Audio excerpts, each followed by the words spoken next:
Hey guys, Hallie here, and you might hear some noise because Mia is upstairs with Isabella, and I wanted to hop on here real quick before I start treating at 1 o'clock and give you a little rundown. I've got some cups here, a little rundown of some of the cups that I don't like. And Kobe likes to join in the excitement too. In addition to like these, I also really do not like the Munchkin 360 ones that have the handles on the side.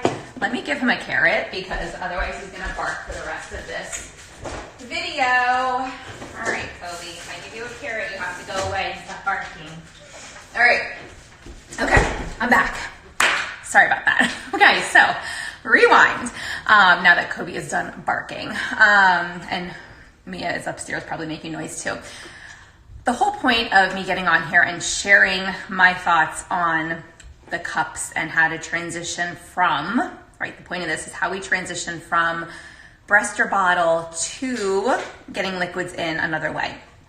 Now, we know that there's a ton of things out on the market. This is not like a campaign against any one company and what they produce. I am just sharing my opinion and my expertise as a feeding specialist and a mom who has two children who are tongue-tied and lip-tied. They both have had tongue-tie releases. One had both tongue and lip. But my first one could not drink from an open cup. And so I bought all of these cups. Now, the problem with these cups that I later realized when I actually tried drinking from them myself was that they perpetuate a tongue thrust pattern. When we have infants who breastfeed, or hey Lola, hey Ivana, when we have infants who are breastfeeding, we want that tongue to come forward and to support drawing the breast into the mouth, filling the palate, and doing this nice pull of the milk back towards the throat to swallow, okay? When you're on a bottle, it's actually a very different pattern, but again, the tongue is coming forward and it's perpetuating what we might say is sort of like a tongue thrust. We don't call that typical feeding. We don't say, oh, they're thrusting their tongue per se. And yes, Ivana, I will save this live. Don't worry. What we're looking at doing is actually saving these lives and possibly uploading them on like IGTV or something so that you guys can have the whole video. So where was I? So yes, when we're talking about typical development and where the tongue is placed, that's very different than when I'm talking about a tongue thrust. And this is a term that some speech pathologists and myofunctional therapists don't love because they don't feel it describes what the tongue is truly doing. I take no issue with this term because this is how dentists, orthodontists, pediatricians, parents, this is why they come to us. They come to us and they say, my child has a tongue thrust. That's enough for us to know that a feeding or orofacial myofunctional evaluation is necessary. So I digress, but we're talking about tongue thrust in terms of what this forces the tongue to do, and I'm gonna try and show you. So these are the cups that I don't love. I also have cups here to show you that I do love. But first, let me show you what I mean when I say these cause a tongue thrust. And I don't know how well you'll be able to see it. This one is the Dr. Brown's brand and has like a clear top on it. And you can see when you tip it over that water does, I don't know if you can see it, but water does pool in here. Whereas with this one, we can't see because it's solid, but if we lift the recessed lid up, you'll then have water leak out. Right? So, whoopsie. The problem with these is that it's been marketed as being a basically spill-proof open cup. It is not an open cup. This, which I love by OXO, is not spill-proof, okay? And I'm standing here over my sink so you guys can see this. It's not spill-proof, but it does have 2 levels that you can use to help a child who might be learning how to drink from an open cup, and it does prevent it from spilling all over you, right? It kind of directs the water, which I love. So let's back up, right? I actually just got rid of all the Munchkin ones with the handles. I do sometimes keep these because I like to show my parents and I like to have them try and feel it for themselves. so they understand why I'm not a fan of these, just because it's so easy to go out to the store and buy one or shop on Amazon and have it, you know, arrive at your door in 2 days. And I want to make sure parents are not spending a ton of money on things until they understand what they should buy and why they should buy it to support their child's development. So this one, if you can watch me drink, my tongue had to come over my teeth in order to seal the bottom. Or the other option was it pushed against my lower teeth so I could bite down to release the liquid. And that is what I'm seeing little kids do with these 360 kind of cups. I am seeing them bite on the edge, and suck the water out to draw it. Tongue is either, if they're biting, tongue is pushing against the lower dentition. That is a tongue thrust. The tongue goes back when we typically drink from an open cup, okay? So when people say, okay, you don't like those, we get it. They perpetuate a tongue thrust, or they kind of force the tongue to thrust against the lower dentition, or even against the top, you know, interdentally while we try to pull. Like, I'll show you this one. This one's actually making me bite harder than the Dr. Brown's, and this is an original Wow 360. I do have some of the other ones that are this color as well. They're the same, even though they just look a little bit different. The Dr. Brown's a little bit less, but the tongue, and I think it's because the silicone material is softer than this one. This one's harder. The tongue for this one thrusts interdentally over between my teeth to then pull the water in. Well, this one actually made me bite and pull down, draw the water in. So I hope that makes sense as to why I'm not a huge fan of these. Now, everyone says, well, what do you like? I don't have it in front of me right now, but there is a 2-ounce cup that almost looks like a stemless wine glass. I kind of want one for myself. From Easy Peasy, that is a pure open cup, and it's small, and it only holds so much liquid. And I personally love it because I think it's a great option for teaching open cup drinking, and or just using, you know, a Dixie cup or something that's the size of a Dixie cup. That's great for teaching a child. 1, it's their size. 2, it holds a limited amount of liquid. And if you only fill it like a quarter of the way when you're starting, or even less, just so they can get the liquid onto their lip or into their mouth without it spilling everywhere, you get more success from the start. And I think that's where most parents and even professionals tend to move towards using some of these cups, is we don't want the mess, right? We turn them upside down and nothing comes out. I get it, guys. I have a 4-year-old and an almost 2-year-old. I get it. We don't want the mess. But my 4-year-old, who did not have much of a tongue thrust at 2, she used this, and she was tongue-tied. And she's been a selective eater since 15 months. And guess who has a really obvious tongue thrust that is now impacting her speech? That would be my 4.5-year-old, and that's why we're doing Maya with her.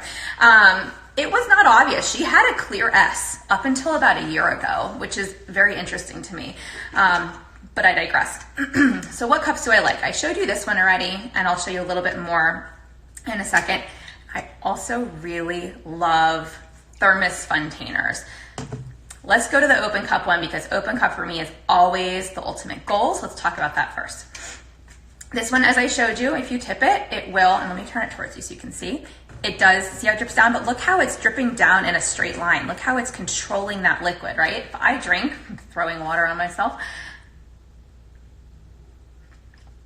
it went into my mouth, centered on my tongue. So not only is it not sending water all over my face, it's helping to direct the liquid into the mouth, onto the tongue, which I think is a beautiful thing. The other thing I really love about this is this top pops out. If you see this, there's little lines on this OXO cup. I don't know, OXO, I don't know how you guys say it, but see those little lines? So you can do one of two things. You can take this that has little grooves that lets the water out, and you can line it up so that the flow is a bit faster. So you can line it up so that it's matching the grooves on the bottom, okay? Or you can turn it slightly, and when you turn it slightly and the groove sits centered between the other grooves, it actually slows down the flow. We have a little bit more control. And so for our new guys, or I have like a client, for example, one of my patients with Down syndrome, we started with that because it just gave him less liquid in the beginning and slowed the flow. And then we turned it to give him more flow a bit faster. So I really do love that. I don't know if that was their intention when they created this cup, but I love the top and the grooves on this and how you can kind of put it between the two grooves or match it with the grooves to control the flow. So that is fabulous. The last cup I will show you is the Funtainer. And this is from Thermos. They do have a smaller version, but because I have a child who is 2.5 years older than her sibling, the younger sibling needed to have the same exact thing as her big sister.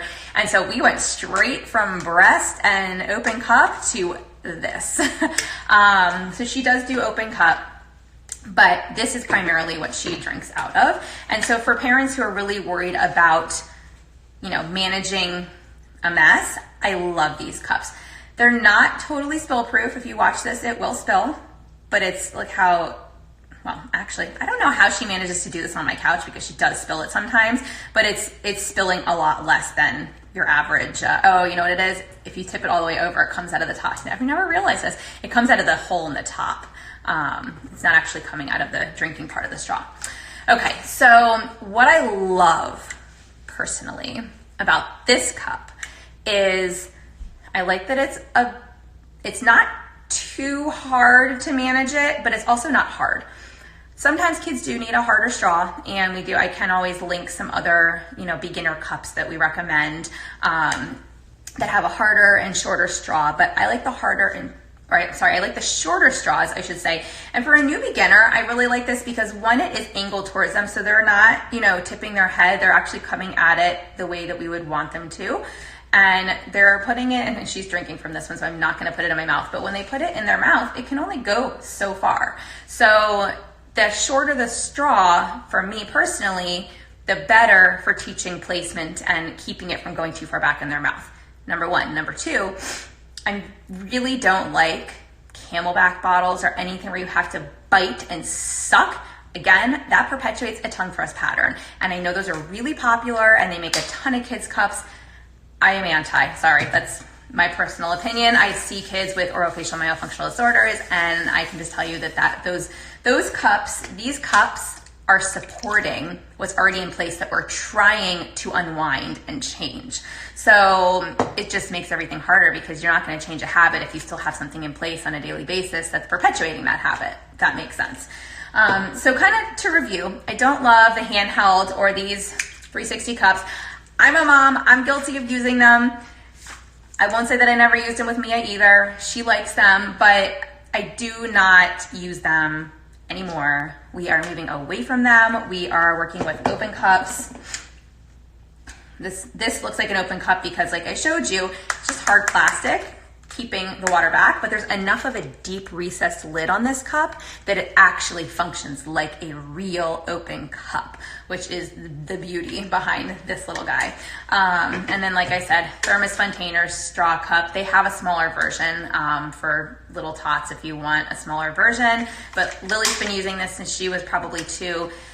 Before that, oh my gosh, I've bought every straw cup on the market, every one that everybody said you should have and you should try, and this is great, and this is great for the environment. These are great reusable materials, even the ones that weren't, because as a feeding therapist, I feel like it's my job to know what's out there and what to recommend to families in all price ranges. So that, if there's a $5 cup or a $3 cup, I can recommend that. Or if there's a $15 cup that's accessible for some families and they ask me if it's okay to use it, I also want to know that. So we can always talk more about some of the different, cups on the market, but this was prompted by a post that went out earlier today by a company that I absolutely adore. And this is nothing against them by any means, but when I saw it, I went, ooh, and I commented and they were receptive. But somebody else on the post who saw it commented and said, it's the same as an open cup. And I was like, not really, sorry, I politely disagree.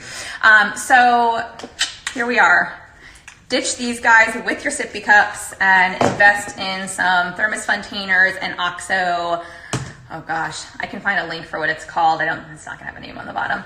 Whoops, whoops, spilling, sorry guys, this OXO cup, which I found this on Amazon. So hope that helps, guys. If you have questions, feel free to send some questions along. We will figure out how to get this saved and up onto Instagram for you all, whether that be like IGTV or possibly into my highlights somehow. I know that I have a presence on Instagram, but I'm a little bit newer to the video side of things, so bear with me here while we figure that out. I have a fabulous team, so we're gonna trial some different things and see what works best. And if anybody has any questions, like I said, feel free to send them on over. I love making videos for you all. I'm happy to show you what I do or what I recommend with my patients and feeding therapy, so and myofunctional therapy as well. And we will keep recording more episodes with Lily. There's one up right now, and she was, I think, just tired at the end of yesterday, so she was having a hard time following directions. We need to record a video before like 8 p.m. at night. So we'll do that soon so that you can get a better idea of how things are going, because she actually did much better week 1 than she did last night when we created the video, and she's been doing much better in between, but that actual video she was a little bit tired last night. So all right, guys, have a great day. I am off to do a myo eval in about 20 minutes, followed by a bunch of feeding patients and myo patients. So chat soon.